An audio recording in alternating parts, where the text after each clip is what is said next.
As I'm going to sleep, putting my head under the pillow, I feel something rock hard and plastic. Trying to think what could this be? I just grab it, pull my hand out, and when I open my hand,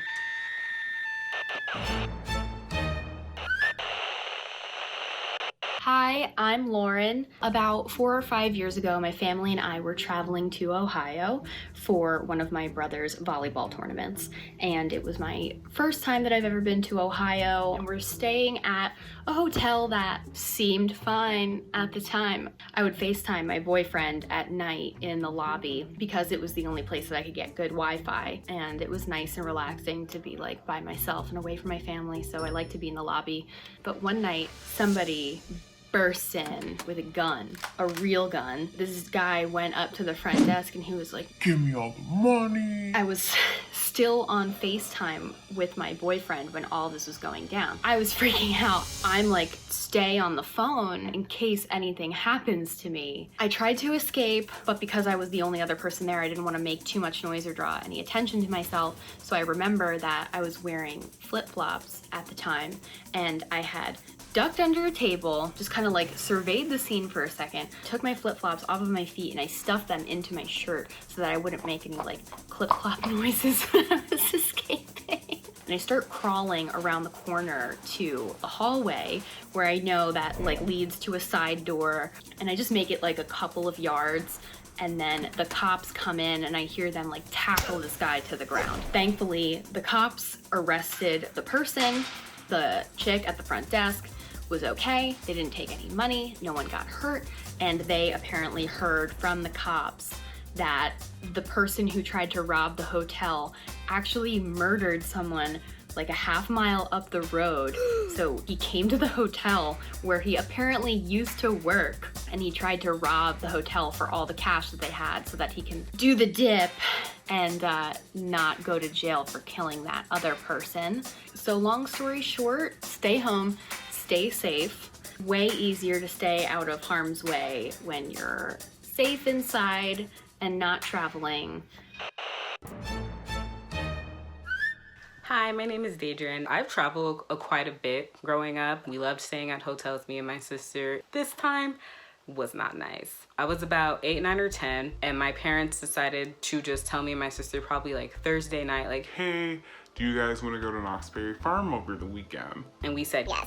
Now, normally things are planned out really well in advance. So this spur of the moment weekend trip was something very new. That meant we did not have a hotel in advance. We were gonna have to just find a place that one was available, two had enough room for all 4 of us. I don't really care where we stay. The hotel is just a one-stop to the fun I'm about to have. Because tomorrow I'm just gonna be drowning in funnel cake. So I don't care where we stay, I'm okay. But this place, when we pull up to this motel, it changed me. It looked very seedy. There was a bunch of people hanging out on the outside. When I hear the word motel, this is what I would think of if I'm thinking of the stereotypical motel. So we go in, the floor is kind of stained, but the beds look fine. So I'm like, okay, I can sleep here. So I just decided to go to bed. So as I'm going to sleep, putting my head under the pillow, I feel something rock hard and plastic.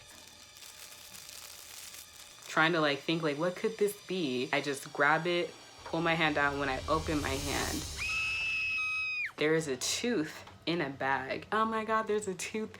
Whose tooth is this?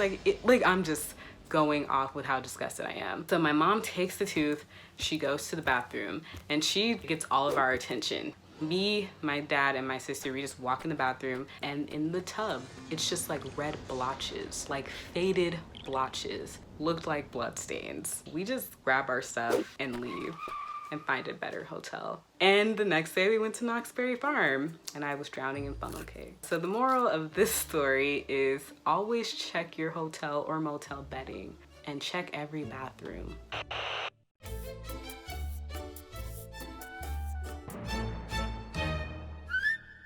Hi, I'm Joelle Park. About a year and a half ago, I was on a senior trip with some of my best friends from college. We decided to do a little Southeast and East Asia tour, and we had just had an amazing time in Bangkok and Taipei, and we're on our way to Bali. After we got off the plane and we're in the car with the driver we'd organized, we were just chatting, and he was like, why do you want to stay in this area? We were like, oh, it'll be fun and different, and we just want to experience something a little bit away from the chaos of a city.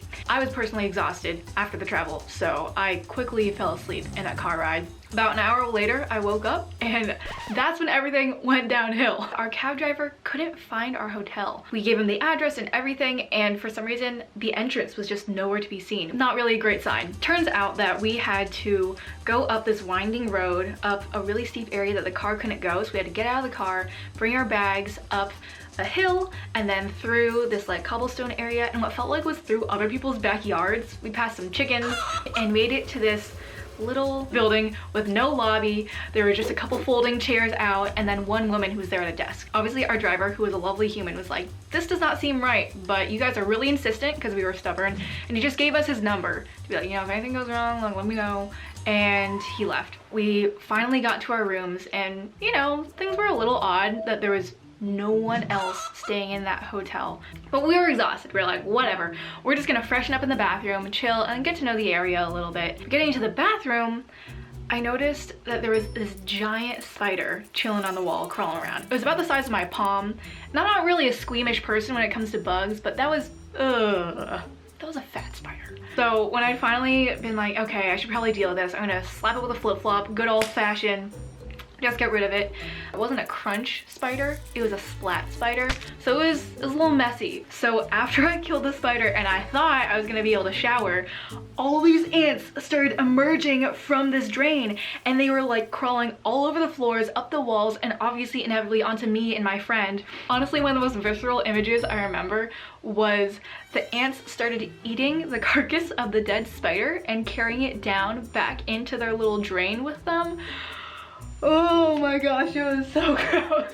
So you can imagine, we were freaking out at that point. We were like calling up our driver, hey man, you were right, we gotta go. We talked to the receptionist at the hotel, and she was just like, I don't know what you're talking about. And we were like, look at all these dead ants that we just had to kill in our room. And we did not get our money back, but we did flee to another neighboring hotel, thankfully, that we had run around and discovered that had empty room. Thankfully, we had a really lovely trip after that. That was like the one low point, but everything else after that was smooth sailing, I'll say. It is what it is.